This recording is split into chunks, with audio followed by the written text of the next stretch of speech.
11절에서 26절까지의 말씀입니다. 사도행전 1장 21절에서 26절까지 말씀 교독해서 읽도록 하겠습니다. 이러함으로 요한의 세례로부터 우리 가운데서 올려져 가신 날까지 주 예수께서 우리 가운데 출입하실 때에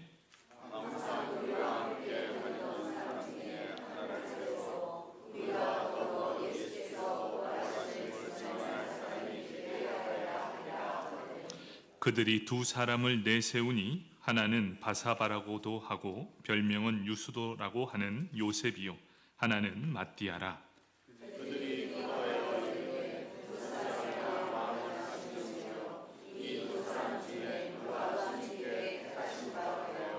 봉사와 및 사도의 직무를 대신할 자인지를 보이시 옵소서. 유다는 이 직무를 버리고 제 곳으로 갔나이다 하고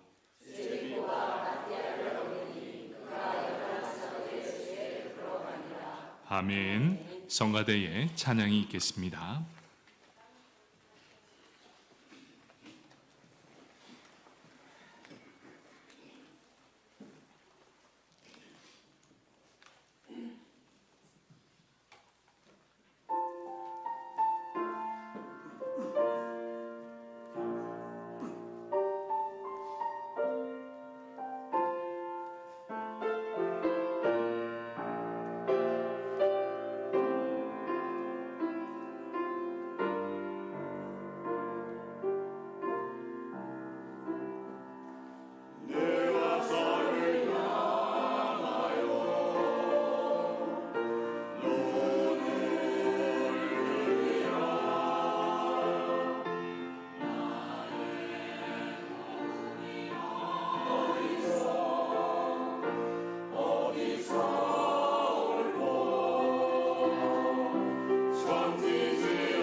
아멘. 우리의 찬양을 받으실 하나님께 박수로 영광 올려드리겠습니다. 감사합니다. 우리 함께 사도행전 1장 21절에서 26절까지 말씀을 읽었습니다. 오늘은 성도의 자격이라는 제목으로 함께 은혜를 나누도록 하겠습니다. 우리 말씀을 듣기 전 옆 사람 바라보면서 인사하겠습니다. 당신과 예배 드릴 수 있어 너무 행복합니다.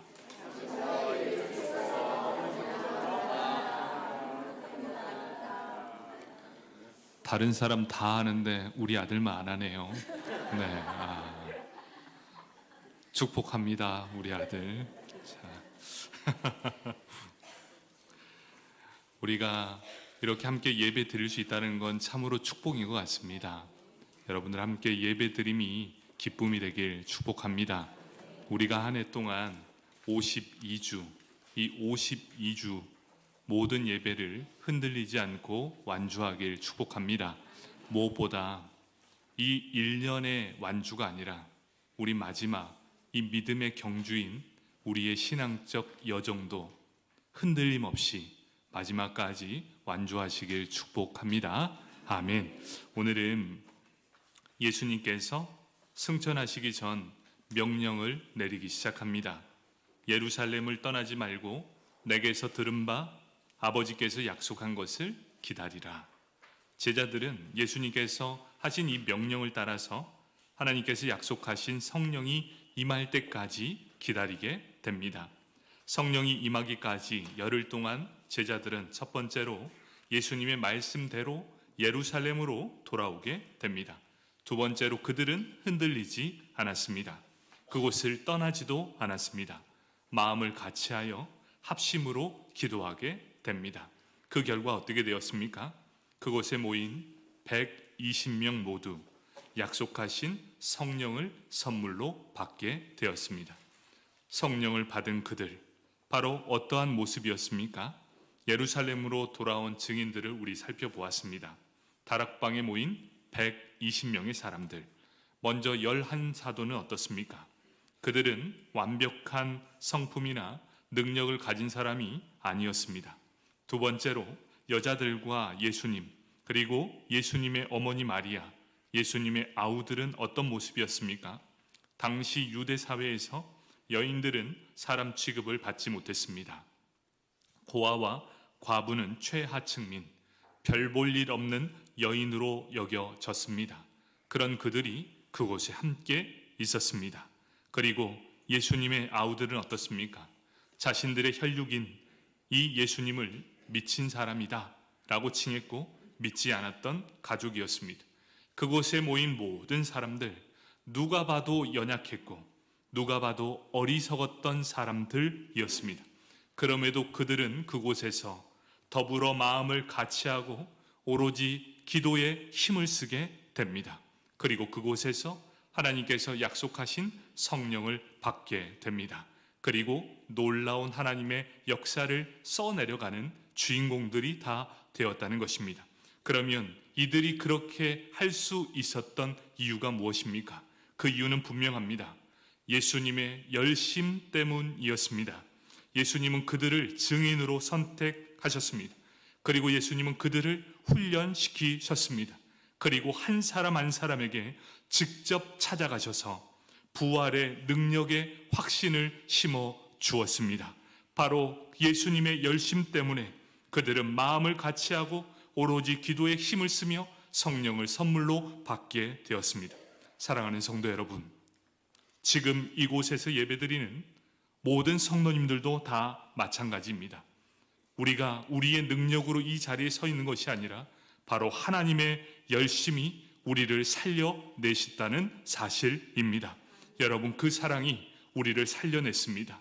여러분, 그 사랑에 반응하는 저와 여러분이 되길 축복합니다. 아멘. 그럼에도 주님께서 버리신 증인이 있었다고 말합니다. 누구입니까? 그의 이름 가룟 유다였습니다. 예수님도 섬겼고 돈도 사랑했습니다. 결국 예수님과 돈을 겸하여 섬겼습니다. 그러다 어떻게 됩니까? 예수님을 은 30에 팝니다. 여러분, 은 30은 구약시대에 노예 한 사람, 종 한 사람의 목숨값이었습니다. 오늘날 금액으로 따져보면 약 1200만 원 정도입니다. 당시 텃밭 하나 정도 살 수 있는 금액이었습니다. 유다는 예수님을 누구로 비유했습니까? 누구처럼 보았습니까? 고작 하찮은 노예 정도로밖에 보지 않았던 유다였습니다. 유다는 1200만 원 그것을 손에 쥐려는 일시적인 욕심 때문에 영원한 하나님의 나라를 버리는 어리석음을 범하게 된다는 것입니다. 결국 그는 성경의 말씀대로 처참한 최후를 맞게 됩니다. 어떻게 되었습니까? 예수도 이렇습니다. 돈도 이렇습니다. 그리고 자신의 모든 것을 잃어버린 자가 되었습니다. 유다의 가장 처참한 결과의 이유가 무엇인 줄 아십니까? 자신이 맡았던 사도라는 직분을 다른 사람으로 채워졌다는 사실이었습니다. 다른 사람이 대체됨으로 그 일을 감당하게 되었다는 것이지요. 오늘 말씀은 바로 여기서부터 시작하게 됩니다. 새로운 사도를 세우게 됩니다. 주님께서 택하신 증인입니다. 베드로는 성령 하나님의 말씀대로 유다를 대체할 일꾼을 세우는 것이 마땅하다고 말합니다. 그러면서 그의 합당한 조건을 21절과 22절에 제시하고 있습니다. 이러함으로 요한의 세례로부터 우리 가운데서 올려져 가신 날까지 주 예수께서 우리 가운데 출입하실 때에 항상 우리와 함께 다니던 사람들 중에 하나를 세워 우리와 더불어 예수께서 부활하심을 증언할 사람이 되게 하여야 하리라 하거늘, 이렇게 말씀합니다. 베드로는 제안합니다. 유다를 대신해서 새롭게 사도의 역할을 감당할 사람을 뽑읍시다. 그렇게 사도의 자격으로 두 가지를 말씀하게 됩니다. 첫 번째가 항상 우리와 함께 다니던 사람이어야 합니다. 베드로가 말한 첫 번째 조건, 예수님의 공생의 기간 동안 함께 다니면서 변함없이 그 자리를 지키는 사람이어야만 합니다. 예수님께서 세례 요한에게 세례를 받은 후 복음을 증거하기 시작합니다. 그 기간 3년이었습니다. 3년 동안 예수님 곁에서 동행하면서 예수님께서 행하신 일을 다 본 사람, 그리고 예수님이 하신 말씀을 다 들었던 사람, 예수님의 공생의 기간 동안 변함없이 그 자리를 지키며 동행한 사람만 바로 사도가 될 자격이 있다라고 말씀하고 있습니다. 예수님의 공생에 동참한 사람들은 12제자만이 아니었습니다. 수많은 무리들이 늘 동행하게 됩니다. 예수님이 가는 곳곳마다 수많은 무리들이 예수님을 따라갑니다. 하지만 많은 사람들이 계속해서 따라가진 않습니다. 처음에는 자신의 문제, 먹을 것을 해결해 주거나 질병을 고침받기 위해 우르르 따라갑니다. 그러다가 자신의 모든 문제가 해결되니 다시금 자신의 자리로 돌아갑니다. 또 며칠 동안 동행한 사람도 있었습니다. 예수님께 좋은 것이 있겠다라고 생각하며 따라갑니다. 간혹 1년을 따라간 사람도 있겠고 2년을 따라간 사람도 있었을 것입니다. 결국 그들은 예수님을 떠나 사람의 길, 자신의 길로 떠나는 사람들이 허다하게 많았다는 것이지요. 거기에 더해서 예수님께서 승천하신 후 하나님의 약속을 기다리는 수는 120명밖에 되지 않았습니다. 끝까지 함께한 사람이어야만 바로 사도가 되는 조건이다라고 분명하게 내세우고 있습니다. 여러분, 끝까지 함께하는 사람, 이것이 무엇을 의미합니까? 이것을 신학적 용어로 신실함이라고 합니다. 신실함이란 어떤 의미입니까? 한 번 약속한 것은 끝까지 지키시는 하나님의 성품을 말씀하고 있습니다. 내게 약속이 생겨서 안 돼. 내게 능력이 있어서 안 돼. 더 이상 할 수 없어. 그리고 그 자리를 지키지 못하는 것은 신실하지 않음을 의미하고 있습니다. 처음에도 그 자리에 있었고 어떤 어려움이 나에게 닥쳐왔을지라도 함께 겪으며 이겨내고 지금도 여전히 함께하는 사람, 끝까지 함께하는 사람이 바로 신실한 사람입니다. 여러분, 믿음은 절대로 감정이 아닙니다. 내 감정이 너무 안 좋아. 그래서 나는 예수 믿기 싫어. 여러분, 믿음은 절대 감정이 아닙니다. 감정에 따라 변하는 것은 믿음이 아니다는 것, 이걸 분명히 기억해야 합니다. 왜 그렇습니까? 믿음은 곧 신실함이기 때문입니다. 신실함은 변하지 않는 속성, 바로 하나님의 속성이기 때문입니다. 믿음은 신실함입니다. 내 감정이 어때서 믿음이 변한다면 절대 그것은 믿음이 아니다. 믿음은 변하지 않는 신실함을 보여주기 때문입니다. 예수님의 처음과 끝, 그리고 지금 이 자리를 묵묵히 지켜온 사람, 예수님과 줄곧 동행하면서 하나님의 모든 것을 본 사람, 그 사람이 바로 자격이 있는 사람이다. 그것이 바로 첫 번째 조건이었습니다. 두 번째, 예수님의 부활을 증언할 사람입니다. 사도의 자격에 합당한 사람은 예수님의 공생의 사역과 십자가의 부활, 그리고 십자가의 죽으심과 부활, 그리고 승천까지 모든 것을 함께 경험하는 사람, 그러함으로 힘있게 예수를 증언할 수 있는 사람이어야만 했습니다. 왜 그렇습니까? 초대교회의 복음의 메시지는 예수님께서 부활하셨다, 이것이었습니다. 그들이 전한 복음은 딱 이 한마디였습니다. 예수님이 죽음을 이기고 부활하셨습니다.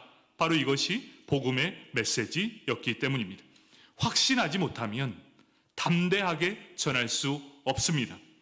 나도 믿지 못하는 사실을 어떻게 다른 사람에게 전할 수 있겠습니까?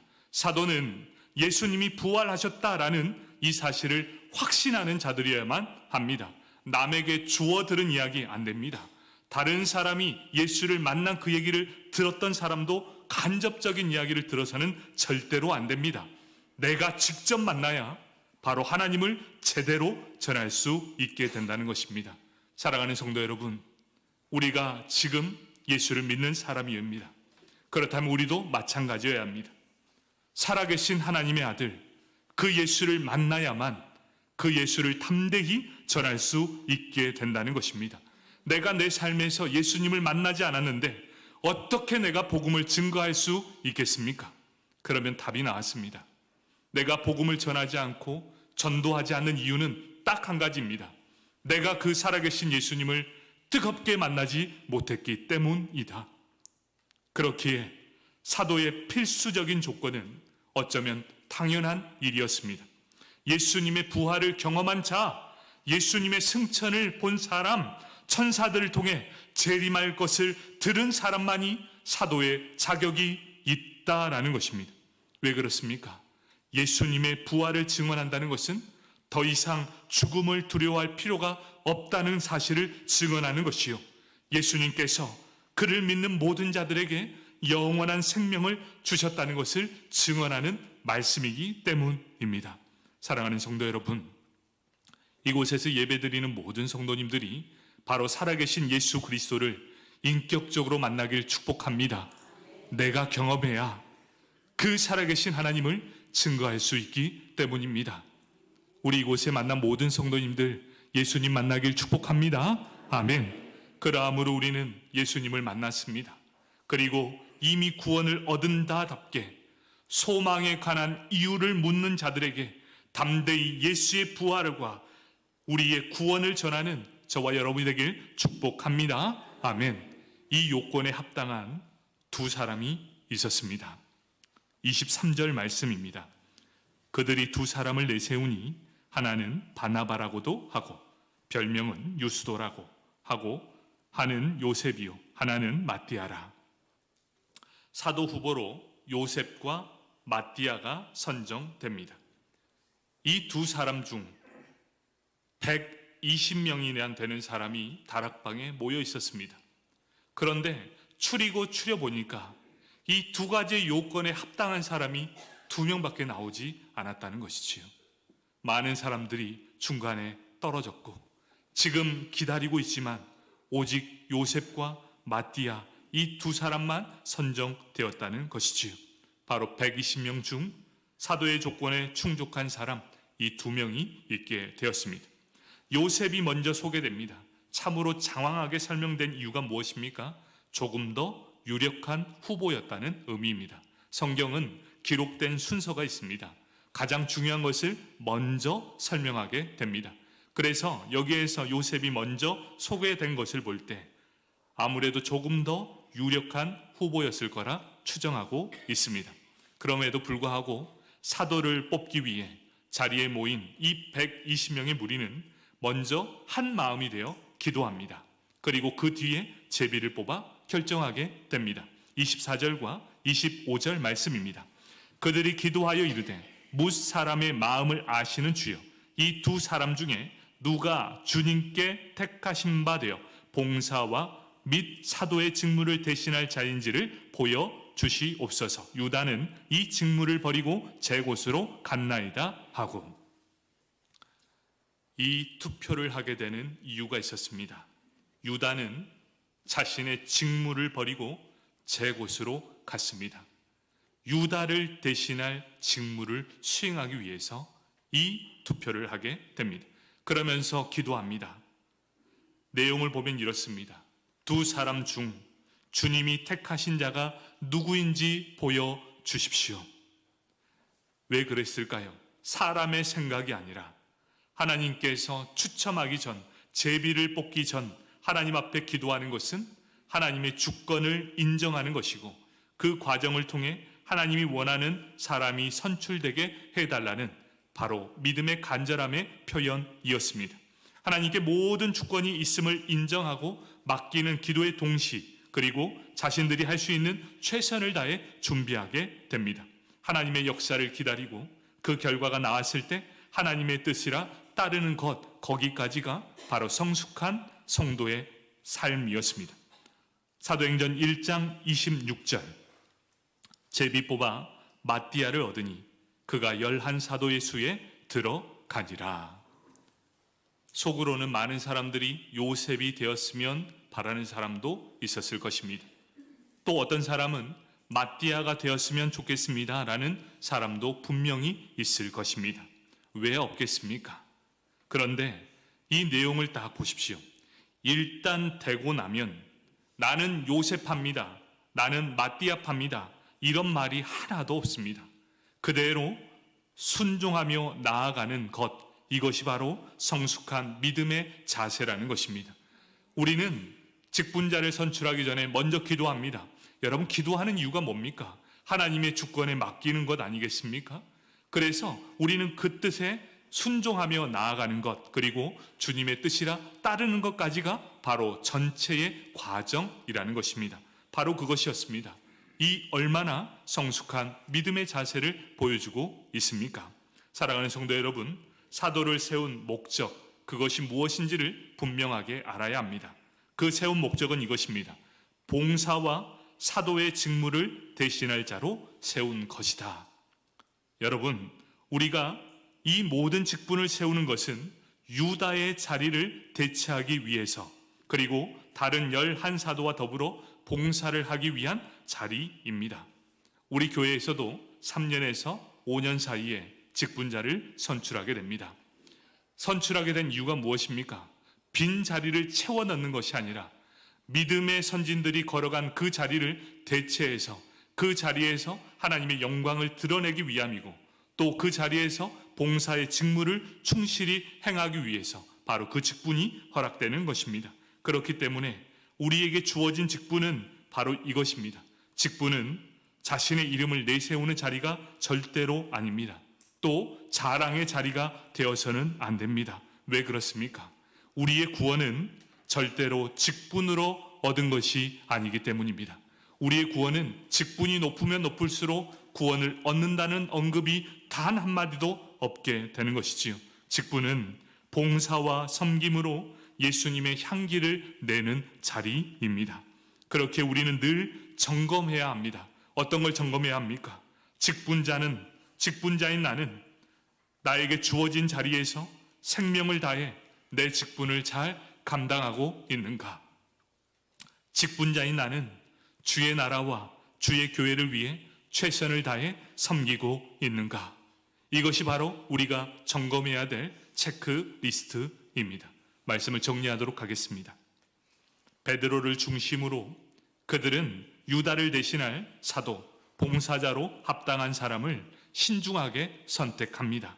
그리고 그들은 무사람의 마음을 아시는 우리 하나님께 기도하게 됩니다. 그리고 제비를 뽑습니다. 왜냐? 모든 일은 하나님의 손에 있다는 것을 믿었기 때문입니다. 그 결과 마띠아를 얻게 되었습니다. 주님께서 택하신 사도로 나머지 11사도의 수에 들어가게 하셨습니다. 그렇다면 주님께서 선택하신 이 직분자, 이 봉사자들은 어떠한 삶의 마지막을 보여주셨을까요? 예수님께서 선택하시고 하나님께서 선택한 증인들은 어떠한 삶의 마무리를 얻게 되었습니까? 알려진 전통에 따르면 안드레와 베드로는 십자가형으로 죽게 됩니다. 그리고 바울은 참수형을 당하게 됩니다. 마태는 칼에 맞아 죽었습니다. 예수님의 아우 야고보는 성전 꼭대기에서 던져 죽임을 당했습니다. 나다니엘은 채찍을 맞아 죽었습니다. 도마는 창에 찔려 죽었습니다.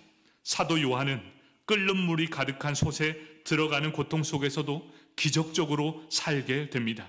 그래서 반모섬으로 들어가 죽을 때까지 유배되어 강제 노역을 하게 되었습니다. 그런데 중요한 사실이 무엇인 줄 아십니까? 그들 모두 단 한 명도 목숨이 다 하는 그때까지 한 명도 배교하지 않았다는 것입니다. 그때까지 예수를 주로 지키며 믿음을 지켜냈다는 것입니다. 사랑하는 성도 여러분, 오늘날 그리스도의 증인인 삶도 마찬가지 아니겠습니까? 증인된 삶을 살아가는 우리를 향해 주님은 이렇게 우리에게 질문을 할지도 모르겠습니다. 너희 예수를 믿으니까 참 좋지? 네, 좋습니다. 죄사함도 받고 구원도 받으니 너는 참 좋지? 네, 참 좋습니다. 내가 어디를 가고 또 무엇을 하든지 나를 지키시고 동행하시고 보호해 주시니 너무나 감사하고 좋습니다.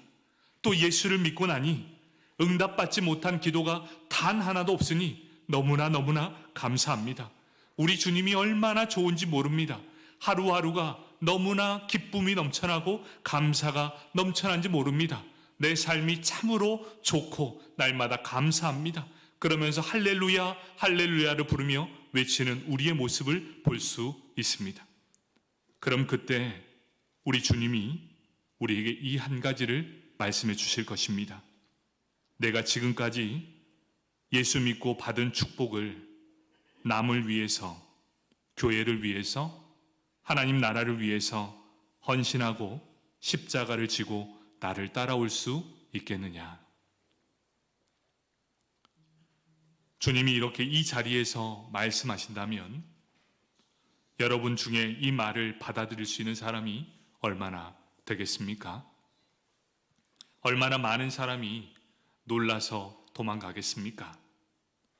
사랑하는 성도 여러분, 내가 예수를 믿고 받은 축복 참 중요합니다. 내가 예수 믿고 누리는 것 너무나 많아 너무 감사합니다. 그런데 더 중요한 것이 있습니다. 축복을 받은 사람으로서 받은 사명을 감당하는 것, 그것이 참으로 중요하다는 것입니다. 12사도는 사도라는 직분을 갖고 할렐루야만 외치지 않았습니다. 죽기까지 자신의 사명을 잘 감당함으로 우리까지 이렇게 복음이 전해질 수 있는 그 축복의 통로가 되었습니다. 여러분, 이제 우리 차례 아니겠습니까? 나만 행복하고 좋으면 됩니까? 우리가 받은 축복이 있다면, 우리는 사명자요 직분자이면 예수님께서 나를 위해 십자가를 지겠다는 말씀도 너무나 중요하지만 이제부터 내가 주님을 위해 십자가를 지고 따라가는 인생을 사는 것도 너무나 중요하다는 것입니다. 예수를 믿으면 수고와 슬픔은 우리를 비껴나가지 않습니다. 오히려 우리에게 세상적 비방 그리고 세상적 유혹이 더욱더 많아질 수밖에 없는 현실입니다. 때로는 살아가는 가족 그리고 자신의 목숨까지도 요구할 수 있을 것입니다. 그럼에도 불구하고 우리는 하나님께서 택하신 하나님의 증인된 삶을 살아가길 축복합니다.